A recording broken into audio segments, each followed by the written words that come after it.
Hello my dear friends. तो कैसे हैं आप लोग? आई होप कि आप लोग अच्छे होंगे। तो देखिए, आज मैं आप लोग के लिए बहुत बड़ी खुशखबरी लेके यहाँ पर प्रेजेंट हुआ हूँ। देखिए, आज फाइनली एसएससी सीजीएल का नोटिफिकेशन आउट हो गया है। ठीक है, कब इसका एग्जाम होगा, ठीक है, क्या इसका सिलेबस है, कि इस फॉर्म को भरने में क्या एज लिमिट चाहिए, ठीक है, और किसको किसको रिलैक्सेशन मिलेगा, और इसका टोटल सिलेबस के बारे में मैं आज के वीडियो में डिस्कस करने वाला हूं। ठीक है, तो वीडियो को अंत तक जरूर वॉच कीजिएगा। और आप लोग अगर हमारे चैनल पे नए आए हैं तो इस चैनल को सब्सक्राइब कीजिए। ठीक है, अगर फेसबुक या इंस्टा पे देख रहे हैं तो हमें फॉलो जरूर कर लीजिए। ठीक है, तो चलिए आज का वीडियो को शुरू करते हैं। देखिए, यहाँ पर मैं लिखा हूं कि एसएससी सीजीएल न्यू वैकेंसी 2026, यानी कि एसएससी सीजीएल का जो न्यू वैकेंसी 2026 वो आ गया है। चलिए शुरू करते हैं। देखिए, इसमें अगर हम पोस्ट की बात करें तो इसमें अगर हम टोटल पोस्ट की बात करें तो इसमें 15,000 प्लस पोस्ट है। कितना पोस्ट है? तो 15,000, ठीक है, प्लस पोस्ट आपको इसमें देखने को मिलेगा। ठीक है, वहीं पे अगर हम एज लिमिट की बात करें तो एज आपको इसमें 18 से 32 आपको देखने को मिलेंगे। ठीक है, तो ये एज जो है वो फिक्स नहीं है। ठीक है, किसी और इसमें जो पोस्ट है वो पोस्ट भी फिक्स नहीं है। अलग अलग पोस्ट के लिए अलग अलग एज लिमिट मांगा गया है। किसी में 18 से 27 मांगा गया है, तो किसी में 18 से 25 मांगा गया है, तो किसी में 18 से 32 भी मांगा जाता है। ठीक है, तो इसके लिए एज इसमें फिक्स नहीं है, ये जनरल के लिए है। वहीं अगर हम ओबीसी की बात करें, ओबीसी का एज में 3 साल का छूट मिल जाएगा, और एससी एसटी को एज में 5 साल का रिलैक्सेशन यानी कि छूट मिलने वाला है। ठीक है, तो चलिए आगे देखते हैं। रिलैक्सेशन की बात करें, ध्यान देखिए, मतलब ओबीसी को 3 साल का छूट मिलेगा और एससी एसटी को 5 साल का छूट मिलेगा। इस फॉर्म को फिलअप करने में आखिर कितना रुपया लगेगा? अगर आप लोग जर्नल से हैं तो आपको 100 रुपया फी लगेगा।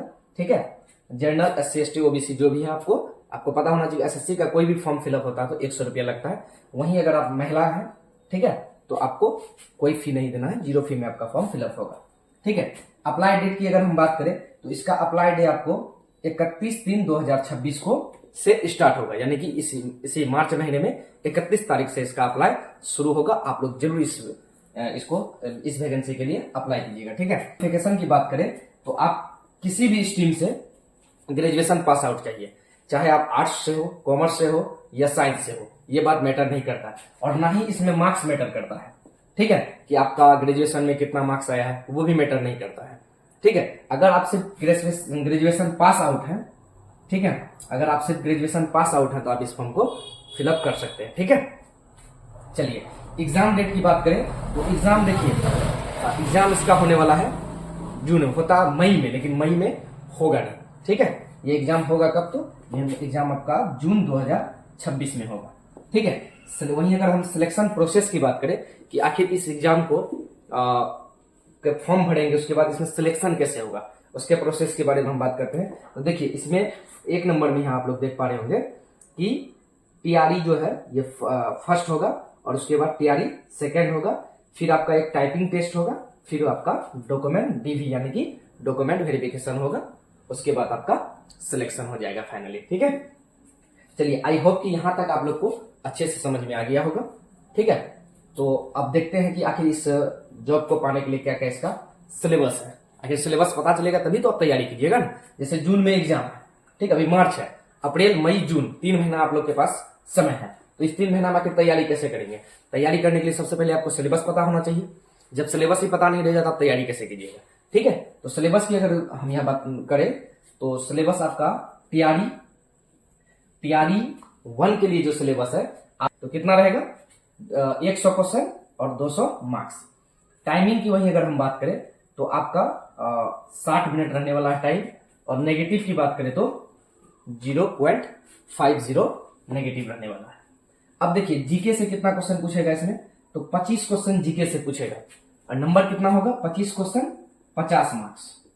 ठीक है, 25 क्वेश्चन 50 मार्क्स। और मैथ से भी आपको 25 क्वेश्चन पूछेगा, और ये भी कितना का होगा? तो 50 मार्क्स का। ठीक है, वहीं पे अगर हम इंग्लिश की बात करें, इंग्लिश भी आपका 25 क्वेश्चन पूछेगा, 25 क्वेश्चन 50 मार्क्स। कितना मार्क्स का? तो 50 मार्क्स। ठीक है। और रीजनिंग का भी 25 क्वेश्चन तो 50 मार्क्स, ठीक है। और ये आपका है टीआरई फर्स्ट, ये सिर्फ क्वालिफाइंग नेचर का होता है, ठीक है। इसमें सिर्फ आपको क्वालिफाई करना।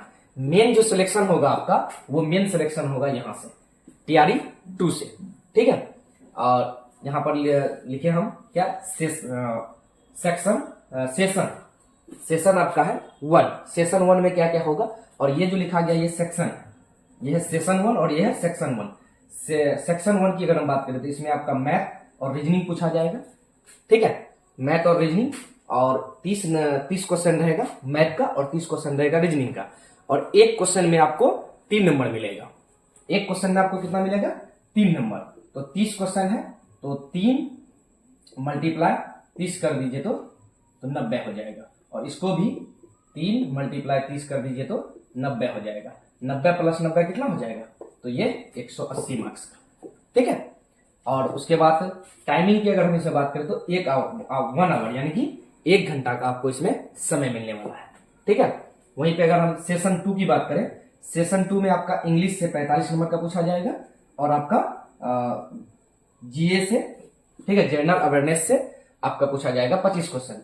टोटल आपका वही, इसमें भी वही है, ठीक है, 3 मार्क्स का होगा। तो आपका टोटल कितना मार्क्स का हो जाएगा, तो ये हो जाएगा आपका टोटल 210 मार्क्स का, ठीक है। और इसमें टाइमिंग की बात करें तो इसमें भी टाइमिंग आपका 1 आवर ही रहने वाला है, ठीक है। अब यहां पर सेशन 3 की हम बात करें तो सेशन 3 में आपका कंप्यूटर का क्वेश्चन रहेगा, 20 क्वेश्चन रहेगा आपका, और ये हो जाएगा 20 या 60। इसमें भी वही 3 नंबर है, ठीक है। 20 इंटू 3 तो ये आपका हो जाएगा 60। और यहां पर भी आप 45 इंटू 3 कीजिए और 25 इंटू 3, तो दोनों को जोड़िएगा तो ये आपका आ जाएगा 210 मार्क्स, ठीक है। और यहाँ पर आपका 60 और यहाँ टाइमिंग की अगर इसमें हम बात करें तो टाइमिंग इसमें 15 मिनट रहने वाला है कंप्यूटर 20 क्वेश्चन सॉल्व करने के लिए, ठीक है। उसके बाद आता है एक टाइपिंग। आपको टाइपिंग इंग्लिश में भी करना आना चाहिए और हिंदी में भी। टाइपिंग के लिए आपको समय मिलेगा 15 मिनट का, ठीक है। और टाइपिंग स्पीड चेक करने के लिए यह होगा। और यहीं पर अगर नेगेटिव मार्क्स की हम बात करें तो 1/3 का नेगेटिव भी रहने वाला है, ठीक है। आई होप कि यहां तक आप लोग को अच्छे ढंग से समझ में आ गया होगा, ठीक है। अगर आप लोग चाहते हैं कि इसी तरह का गवर्नमेंट जॉब से रिलेटेड नोटिफिकेशन आए और मैं आपको बताता रहूं, तो प्लीज हमारे चैनल को सब्सक्राइब कीजिए, लाइक कीजिए। अगर आप लोग फेसबुक या इंस्टा पे देख रहे हैं तो हमें फॉलो जरूर कर लीजिएगा, ठीक है। मिलते हैं फिर नेक्स्ट वीडियो में, तब तक के लिए टेक केयर एंड बाय।